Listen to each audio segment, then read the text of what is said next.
Welcome back, guys. Episode 3 of the Pipis Brothers vlogs. I did the same thing, podcasts. Okay. It's okay, we'll do a vlog. If you want to do a vlog, we'll do a vlog, Mike. There's no pressure. Number 3 podcast. As you can see, I've upgraded my set. I don't have the massive headphones anymore, so I won't be fidgeting with my ears too much. As always, my brother Evan in Aberdeen. Hello, everyone. Thanks for joining us. So yeah, today, Evan, do you want to take it from here to introduce what we're going to be talking about? Yeah, sure. So I thought it would be a good idea to talk about what was the hardest thing when you first started out. Because obviously you've been doing it for longer. And I've only just recently started. But I can share what I found hard as well.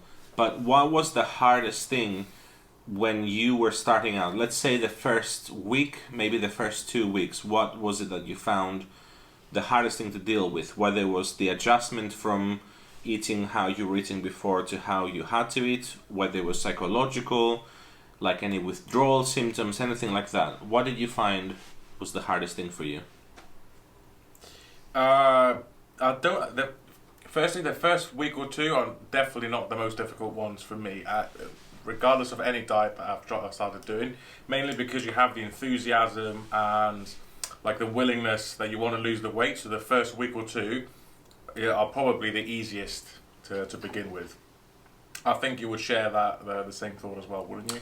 You'd say that? I would say the first few days definitely, because exactly like you said, you have all the enthusiasm, you're just starting out, you're thinking about the end goal, and you're like, okay, well this is how I'm gonna do it. But I guess eventually you hit a wall and it gets a bit harder. But there's definitely things that I found were quite hard at the beginning, because I think we both like to have massive volume. So when we eat, we were eating huge volumes. So trying to cut that down and eating, a normal portion was definitely something I struggled with, but it didn't take too long to get used to it. And the thing that I have been doing to help me out with this is, I guess, a bit more relaxed version of what some meditation apps and things like that would call mindful eating. So I'm not like too focused on what I'm doing, like when I'm eating, but at the same time, I try not to eat when I'm watching television, when I'm on YouTube, when I'm doing any other task. I try to just eat. So I'll just have my breakfast and I'm not doing anything else. Basically focusing on what you're eating and try not to get any environmental distractions around you. Absolutely, I don't try to let things distract me whilst I'm having my meal, because I feel like I'm more aware of it when I'm eating it, and it makes me feel fuller. It might be wrong, but that's what I've noticed. No, you're right. I'm just keeping in mind some of the people that don't like to make drastic changes. So for a lot of people, they wouldn't like, from day one to say, right, I'm not going to eat in front of the TV or in front of the laptop. So if you can do what Evan is saying, that's definitely worthwhile. But obviously, some people might not be able to cope with drastic changes. Because I remember you actually told me years and years ago, one of the first diets we started doing is just to, slow down your eating and think about what you're eating. And it definitely does help. So whenever I'm going through a big hunger phase within the day and I'm about to, eat my next meal, I will make sure to be as mindful as possible, because I know I've been already hungry. So I'm trying to, take it into account that I'm eating and making sure my brain actually understands I'm eating food and I don't get the same urge of hunger, an hour or two after that. Going back to your question, what I found the hardest is probably week 3 and 4. Let's say from week 3 to week 6, because I think after a month and a half, 2 months, that's where you've built the habit of eating and sustaining your diet, hopefully. But up until the point where you've built a habit, that's the hardest thing. So I've been lucky enough that whenever the diet that I did over the last year and a half, basically 14 months, where I lost most of the weight and I was strictly in a calorie deficit, the rest of the household members were also doing not the same diet, but we're also dieting. So I didn't have any distractions in the house in terms of food. So we weren't, obviously, no takeaways and stuff like that. Bread, we kept to a minimal, sometimes nothing at all. Treats and stuff like that obviously are not going to be in the house. Just any sort of, again, environmental factor that could come into play and ruin your diet would be ideal if you can get rid of it. And I know a lot of people that are watching have obviously family members that don't need to diet. So they've got kids and families that they need to feed. So it's going to be difficult in the beginning to build that habit because you have a lot of environmental factors that you need to take into consideration. But one way that you can stay focused, and I've only recently just discovered this with myself over the last few months, is when I'm having a meal. Let's say I usually eat around 8 o'clock in the morning, and then around 1, and then again 6 or 7 if I'm eating 3 meals a day. I try to make, as soon as I've had my meal, and usually within an hour and a half to 2 hours, I will start craving food again. So let's say for breakfast, for example, I eat my breakfast at 8 o'clock, and around 10 o'clock I start getting hungry again, but I know I'm going to eat at 1. Now there's a few things you can do to fill in that gap without caving in and cheating on your diet. One of them is to obviously have a few hot drinks around, so coffees, teas, etc., because at least you're keeping your mind occupied, and you're actively doing something to fill your mouth or whatever it is. Literally what I'm doing right now, Mike. There you go. I've got a drink here as well, low calories. So it's stuff like that, filling in your time. And I don't like to use tricking your brain, because your brain is yourself. So I don't subscribe to that thought. But basically, occupying your time, substituting food for light snacks or light drinks or anything like that. That's number one. The second one, which I discovered, the second one which I found worked for me the best is I'm naturally a very competitive person. So I set myself a target of not eating after I get hungry. So I said, let's pretend 10 o'clock I start getting hungry. I said, Mike, you fat you're not going to eat again until 1 o'clock, and that is your task. And if I don't do that task, I've failed. Right. So being naturally competitive, I put my mind to it, and that's usually when I get really hungry, because you usually be able to, not eat for 4 or 5 hours, whatever it is. But when I get really hungry, I set myself a task of not eating until my next meal, and I'm adamant I'm going to achieve that, because it's such an easy thing not to put something in your mouth, and you only have a few hours left to achieve that, and you feel good that you didn't cheat on your diet. So it's little things like that. Now, that's the best case scenario. Hopefully, in the beginning you'll be able to do that, but if you're really, really suffering with the idea that you just have to have a snack, and you shouldn't really, but for the sake of the argument, let's say you have to have a snack, there's so many things out there that you can have that are low calories. Jelly being one of the main ones for me, Jello as it's called in America. Rice cakes, for example, I think they're like 28, 29 calories each. Not really fantastic, low-cal. because it just tastes like you're eating cardboard. But making sure you're not snacking on various bits and pieces throughout the day, and saving one main snack, for example, before bedtime. That's one thing I didn't like. I think with yourself as well, Evan. I never ever, and I still don't, like going to bed hungry. So I'll make sure I have some sort of bedtime snack. Now, when I'm doing powerlifting and stuff like that, what I usually eat for my bedtime snack is 150 grams of 0% fat Greek yogurt and frozen berries. So you get your protein in there. It takes a while for you to eat it because the berries are obviously frozen and you don't want to cripple your teeth. And it's just a really nice snack to have before bedtime, really filling, etc., etc. So there are various bits and pieces throughout the day that you can, do that will help you stay on track and, go on to your next meal, for example. Because one of the big mistakes that a lot of people make, in my opinion, is they're trying to see the big picture. So I might be spilling into another topic we have, Evan, but I think it's important to cover it on this one. Yeah, sure. Because it's like you said, what I found most difficult. So let's take myself for example. I was 159, 160 kilos, and I knew I had to get down to around 80, 90 kilos. Yeah. That task alone, 80 kilos weight loss maximum, let's say. Well, let's go for 60 kilos or 70 kilos, whatever it is, to go down to 90. 70 kilos in weight loss is huge.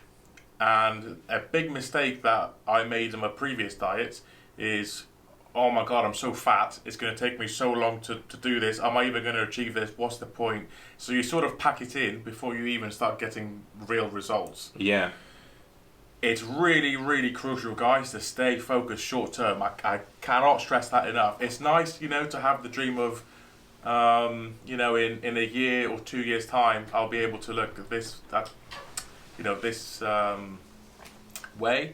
But it's so important just to stay focused on the short term. And what I mean short term is weeks to a month maximum.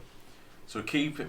Like I said before, in terms of your day and whenever you get hungry, it's just to focus on your next meal and say, I've only got this much to go. If you keep doing that every day, that's going to translate into weeks, and you're going to lose X amount of weight over weeks. If you do that, if you do that thing for weeks, it's going to translate into months, etc., etc., and that is how you end up maintaining your diet.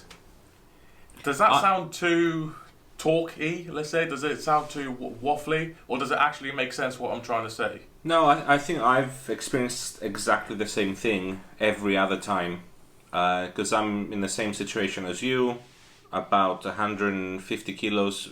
Recently I've managed to keep it at about 145 maximum when I've been putting on weight again.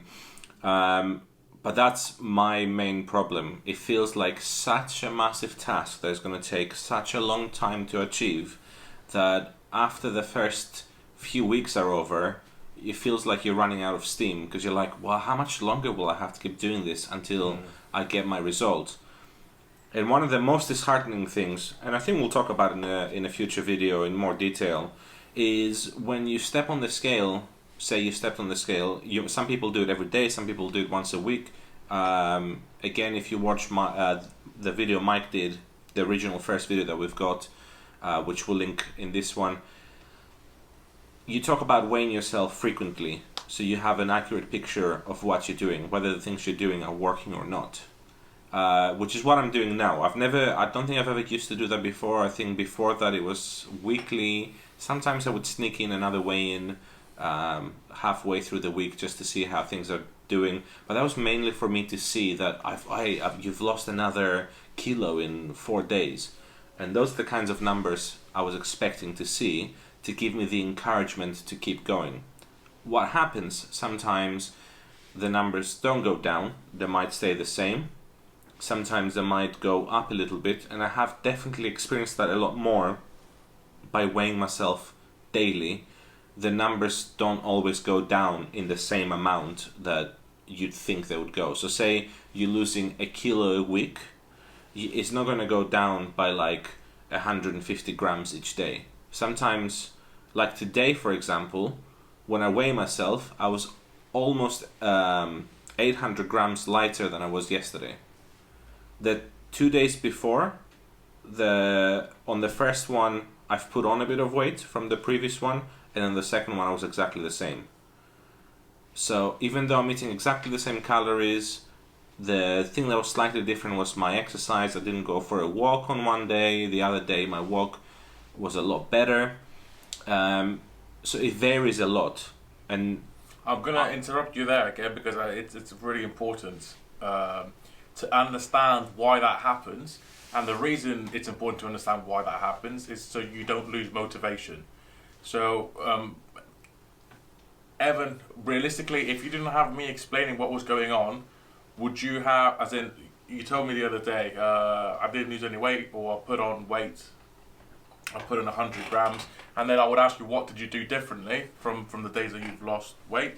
And you, for example, you went and exercised. What happens when you exercise? You sweat, Obviously, you're going to burn some glycogen as well in your muscle fibers, and you're going to most unlikely again input more water, drink more water than what you've lost through sweating.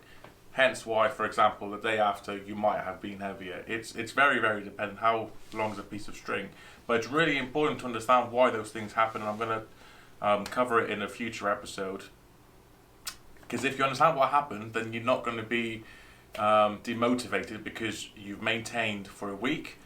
Hopefully that's not the case. So let's say you've maintained for a day or put on a few grams from the previous day, etc., etc. Knowing what happens gives you the answers that you need so you can carry on progressing with your weight loss journey and with your diet. I think that was definitely important for me, so I can carry on maintaining it. But again, that's why I like doing these podcasts with Evan, so I can get his point of view, because it's obviously a completely different person. Do you think that would help you maintain your diet because you understand why it's happening? Or just the fact that you're not losing any weight or you're maintaining is disappointing for you, so you might have the thought of, oh, what's the point? Yeah, so for me, what happens at the beginning is I don't really mind about the scale so much. At the beginning, especially when you're as heavy as we are, you tend to lose weight a lot quicker. So the results that you're seeing right, off the gates are massive. You might lose, I don't know. Do you know why that is? And that's, an important topic. And it's not just because we're that big. Many people of bigger size will lose weight drastically in the beginning. No, I don't know why the first few weeks you lose so much more. It's mainly water weight. So if you imagine the stuff that you're eating beforehand, so most likely it's going to be carb and fat heavy. Yeah? Okay. Generally speaking, it's going to be very carb dense. Yeah, like greasy stuff and your pizzas, your pasta and... Spot on. Potatoes, like fries, burgers, anything that's carbohydrate heavy. Carbohydrate, to store it, obviously requires water as well. So as soon as you stop eating your junk food, your general diet, and you go into a more structured, healthy, varied diet, most times, obviously, you're going to be restricting the amount of carbs you're eating because the whole calorie input is coming down. Therefore, your carbs are coming down, your fats are coming down, and in most cases, you're going to be increasing your protein. But for the sake of the argument, let's pretend everything's coming down. So you're going to be inputting less carbs. Therefore, you're going to have less water being stored in your body. So the first few weeks, like Evan has described, with a lot of people, especially if you're very, very overweight, it's going to be that excess water that is stored because of your glycogen in your body. So therefore, that's why you might have, for example, how many times were we 140, 130 plus kilos, and in the first week or so, you end up losing 4 or 5 kilos. That's unheard of. You cannot lose 4 or 5 kilos of fat. If you look at clinical pictures of what 4 or 5 kilos of fat looks like, it's basically like a big ball. Yeah. You have not lost that much in fat, no chance. So that's why it's really important to understand some basic biology when you're going into dieting, because you can answer your own questions and you can sort of, certify, is that the correct word? Or let's is that a word? Yeah, I know what you're trying to say. The very interesting thing here, and I think we should close with this, is how, well, there's two things that I'm saying. One, knowledge is key because it will give you an understanding of what your body is doing, so your expectations are set correctly, and by having set the correct expectations, you don't lose motivation. And number two is, well, I don't know what number two is. I think I've mixed 1 and 2 in one point. It's important to have a number 2 in there, regardless of what it is. I think you should have a number 2. Just it makes you look. It makes you look better. Just number 2, full stop, man. That's it. Yeah. Number 2 is number 2. Number 2 is that I think number 1 is right. Number 2 just shows how important number 1 is. Exactly. Anyway, but the point was, you need to have the knowledge so you can set your expectations straight. So then, the things that you would have struggled with are no longer a real struggle because you understand that this is what's expected to happen. And I actually didn't know about this. For me, this is the first time I'm hearing about this, about the fact that, about the reason why it's water weight. Because you know what? We hear so many things that get passed from person to person. You shouldn't eat before you go to sleep. Oh, when you lose weight, you might lose water weight. You might put on water weight. And that's where the conversation ends. It's not scientific enough. So I don't know whether I should believe it or I shouldn't. Whether it's like, what do you call it? You know, fake science. Urban myth, yeah. Urban myth. Or whether it's actual science. But when you tell me, like, okay, your body is doing this, that, and the other because of the way you're eating and you're changing your intake, it makes sense. Of course I'm changing my intake, and of course that's happening. So it's not the fact that, hey, I'm losing, and we have done that before, 5 kilos a week at the beginning. And okay, by week 4, hey, I'm only losing 1.5 kilos a week. What the hell is going on here? Why is it slowing down? It hasn't slowed down.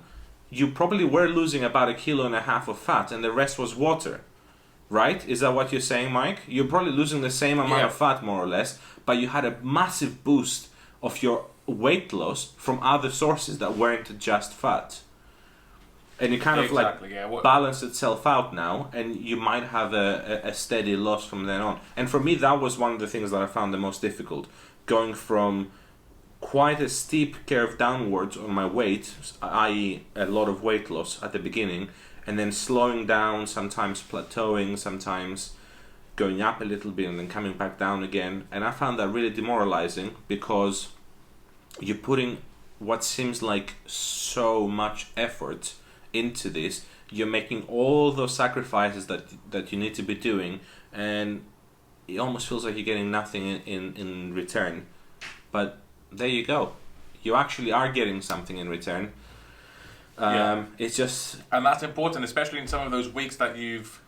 if we're being totally honest, and I've covered this in the previous video, if you're being totally honest with yourself and you cut out the crap of, oh, you know, I was really sensible with my diet, I stuck to this, I stuck to that, and you're actually true about it, so you were following exactly the diet plan, exactly the same amount of calories each week, and you didn't see a difference one week to another, that could just be down to water weight. Because it's simple science. If you're sticking to your calorie inputs and it's below your basal metabolic rate, you will lose weight. There's no two ways about it. You're not Superman. You cannot defy biology. So it's simple as that. I think my headphones have actually run out of battery, so that's a good point to end the video. So you stop hearing Evan's voice. But yeah, I'll pick this up into the following video. So I've been thrown off because I can't hear Evan anymore. Evan, should we wrap it up? Technical difficulties. It's a good point, I think, as well, to end it. I think we should wrap it up here. Thank you for watching this video. There's more coming. Don't forget to check out the stuff that we've already released. I would highly recommend to go and check out Mike's first video on his weight loss. Any questions that you have, any topics you want us to cover, please send us a message, and we'll be more than happy to ask those questions. I would ask the questions on behalf of you to Mike. We can get his perspective. If it's something you want my perspective on as somebody who's just starting out, please ask away, and we'll do our best to answer those. So until next time, have a good one. Thank you, guys.